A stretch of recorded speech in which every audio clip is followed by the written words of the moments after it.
এখন বাজে সকাল 10টা বেজে 30 বা 11:15 বলতে পারো। এখন আমরা খাচ্ছি ভাত, সাথে কিছু মুড়ি, আর রাতে ছিল আলু আর ডিমের তরকারি। তো সেইগুলি একসাথে মেখে এখন এটা খাওয়া হবে।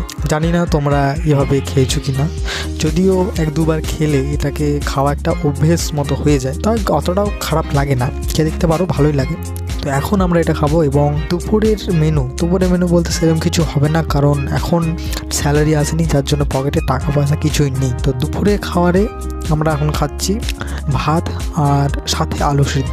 যেহেতু তোমাদের বললাম যে এখনও পর্যন্ত স্যালারি আসেনি, তার কারণে কোনো কিছু নেওয়া হচ্ছে না। অ্যাকাউন্টে আমার 17 টাকা পড়ে আছে, আর সেই 17 টাকা আমাকে বাঁচিয়ে রাখতে হবে ইমার্জেন্সির জন্য। তো দেখি কতক্ষণে স্যালারি আসে, যতদিন যত সময় স্যালারি আসছে না তার আগে পর্যন্ত এভাবেই কাটাতে হবে। তো চলো, তার জন্য আজকে স্পেশাল হচ্ছে আলু সিদ্ধ, পেঁয়াজ দিয়ে ভালো করে মেখে, লঙ্কা দিয়ে, সাথে গরম ভাত, সাথে একটু ঘি। খেতে মন্দ লাগে না, খেতে যথেষ্ট ভালোই লাগে। তো আজকের জন্য এই খাবার।